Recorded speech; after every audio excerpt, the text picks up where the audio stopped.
But shall we talk about some comics? Yeah, let's do it. So I'm always looking, just trying to find comics to read.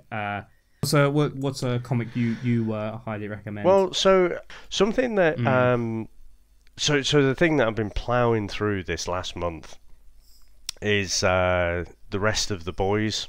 So I discussed the first half with Tony. So there was 75 issues, I think. So I discussed the first half of them with Tony a few months ago on Indie Comic Spotlight, and then I think next month, I think early in May, we'll be discussing the second half as well. So I'd put them down for a long time, and then I thought, all right, I need to pick them up and go through. So I've got, I think there's 12 volumes. So I've just started the 11th now, so I'm nearing the end of that, and it's one of those. If you like the TV show, you'll really enjoy the comics as well. I think the comics are a bit more extreme. You know, there's more kind of side stories, and some of the things don't date particularly well as well, even though it's like mid 2000s.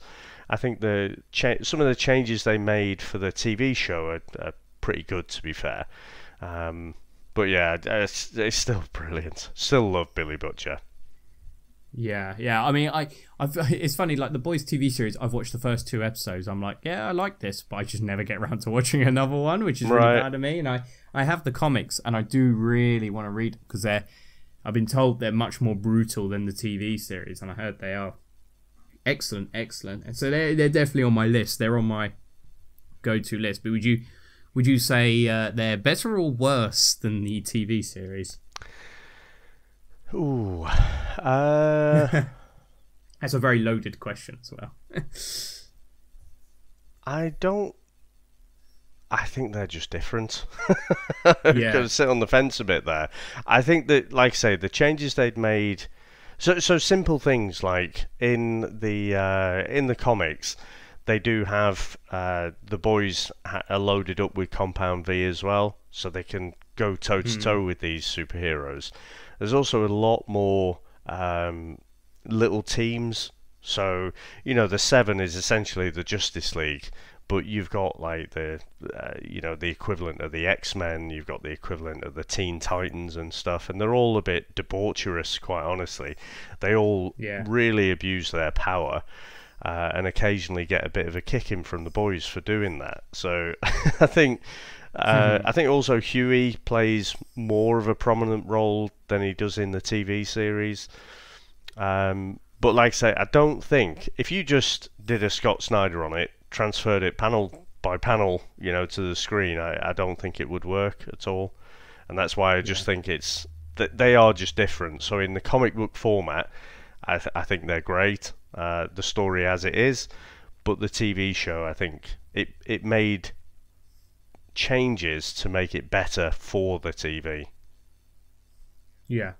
Oh, okay. All right. Well, yeah. They're definitely on my list. So I think I'll watch the series first, and then I'll crack on with the comics. I do quite like doing that, to watch the series first and be like, so what was the the original sort of jumping off point? What was the creative spark of this series?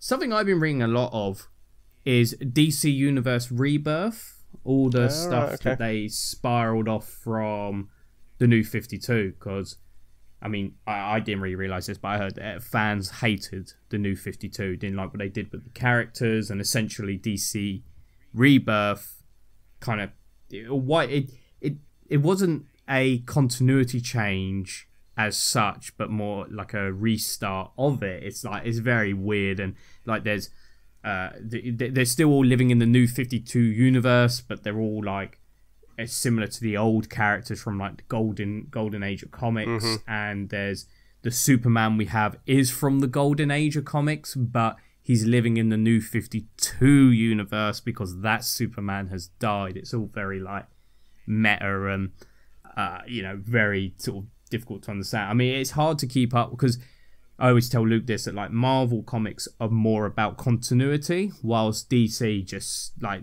I mean, there's like 5 different Batman series ongoing right now. So it's like, it's hard to keep up with what the continuity is. But I I do, like, Superman's my favorite character, and I read a bit of Superman. I wasn't overly keen on it, but they're redoing Action Comics, and I read the first volume of that, and I've ordered the second, and that is fantastic. So that's obviously this new Superman, the Golden Age Superman, coming into this universe because the world needs a Superman, and you have Lex Luthor. He's flying around in like an Iron Man suit to give him the powers of Superman. There's a Clark Kent running around that's not got any superpowers. Then Superman's got, obviously, his wife Lois Lane. He has his child Jonathan Kent. But then there's a separate Lois Lane who does have powers. And it sounds like really hard to grasp. Like, it's like, oh, there's a lot of stuff going on here. But overall, the story is really good, and I'm really interested to see where they go with it. And yeah, I've just been reading loads of this DC Rebirth because I think it's really good, and I think they are good jumping off points if you want to start reading comics, because the characters are similar to what you know. They're not trying to do anything weird and different with them. They are they are the basic characters. So yeah, and I've been reading a lot of the Batman Scott Snyder stuff. I think I've read about 6 volumes of that. And that is good because they all jump around. I think now they're doing, I'm reading 0 Years, which is all about it's just a new origin story for Batman, which I've really enjoyed. That's cool. Yeah, I picked up, I do really like Scott Snyder as a writer, but I picked up just at the library one of his volumes of Batman, and I was just lost completely. I just had no idea what was going on, and I was like, right. What they have? They have now he's introduced the owls, hasn't he? Which I really liked. I really like that aspect of there's this underground government essentially running everything that's been right under Batman's nose, and it's more interesting to put Batman in a situation of which he doesn't know what to do, and he hasn't planned for it because it's all new to him. And he's struggling to get out because he's like, I have no idea who these people are, where I am, or like what they're capable of, and that's far more interesting than him just beating the shit out of the Joker for another week. Yeah, I think the one I picked up was something called Bloom or something like that, and basically Commissioner Gordon was Batman at the time, and Bruce Wayne didn't seem to have a memory of anything.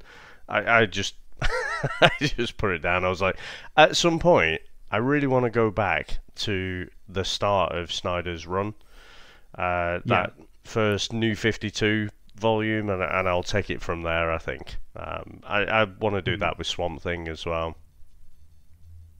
Read. Well, so I read, we'll stick on the Batman theme for a minute. So one that didn't completely lose me was Hush. So I heard a few people talking about this, and I thought, oh, right, okay, well, I'll go and read that. And it was a good, solid story. I think probably it built it up too much. My expectations were too high going into it.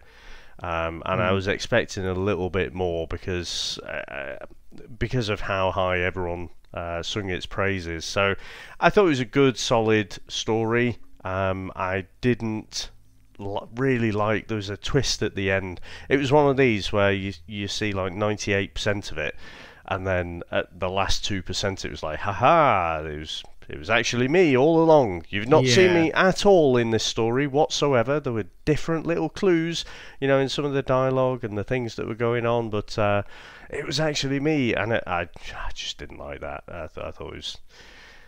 I felt let down by that ending, quite honestly. That's surprising. Yeah, that's a comic everyone very highly recommends, Batman Hush. It's on my reading list. I have Batman Hush and Batman Long Halloween to read, but I always try not to read too much Batman because I read so much Batman that I want to read other characters because they are, I should broaden my horizons as such. A comic I read, I don't like reading too much of this character because I find him quite annoying, but I read the first volume of Deadpool, the new series that came out in 2018, I think, still ongoing.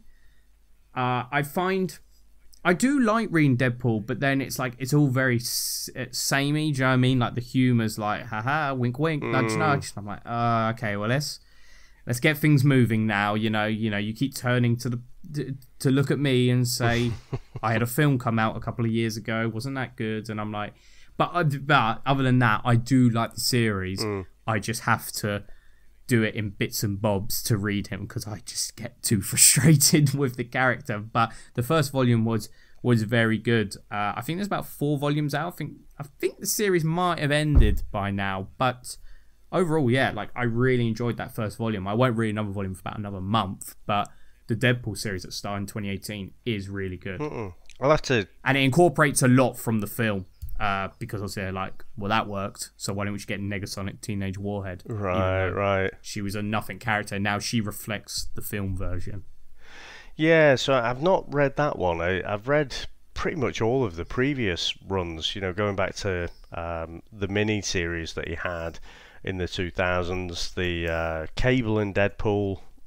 Read that through that whole run as well. But I read Deadpool comics, and it's a bit like fast food. I kind of read it and I kind of enjoy it, but I don't feel fulfilled. I'm just like... Yeah, there's no... it's not going to be an in-depth look at a character, breaking it down and being like, it's not going to change the comic book game, but to like sit down and go, do you know what? I just need a laugh. To laugh at how silly all... I think it's good if you've read like a load of comics, you've done a big binge of loads of comics that are really like cosmic and out there worldy, and you just need a comic to just be like, all this is stupid, right? Like this is all just such bollocks. Just laugh at it. And I'm like, this, what am I even reading? Like, I'm reading about fucking talking raccoon and a tree fucking saving the galaxy, and I'm like, oh god, what a great comic. Like what a bunch of rubbish. The best I've seen Deadpool written though is Rick Remender on the Uncanny X-Force run that he did. Oh, right. No, I've never read that. Right. Highly recommend that. In fact, I usually recommend the X-Force before that as well. So a couple of writers called Kyle and Yost did a bunch of stuff in TV as well. Did a lot of stuff like the X-Men Evolution, wrote episodes for that and things. It's basically after all the events of, the House of M and everything. And you're down to these, there's less than 200 mutants in the world, none others being born, but they're still being hunted down. And so Scott Summers basically decides, look, we need to strike first. A bit of Cobra Kai action going on there. Strike first, strike, no mercy. And basically sets off Wolverine and a small team. So you've got Wolverine... X-23's in there as well. You've got Warbird. Let me think. Angel eventually joins the team, and it's interesting the way he ends up joining that. So it's art by Clayton Crane, and so the art is phenomenal, and it is horrendously brutal. It's just brilliant, and it explores the fact that you are kind of doing. It's basically an X-Men Black Ops team, but there is a cost, to that. It's not a good thing. So I recommend that one. But the follow-up, Rick Remender's Uncanny X-Force, was really good as well. Oh, I'll definitely give that a read. Yeah, it was always a shame they never did the X-Force film. They were always sort of teasing that. It definitely had me with Deadpool 2. The Deadpool 2 trailers, I thought, that's it, we're getting an X-Force. And what happened there was just... it was genius.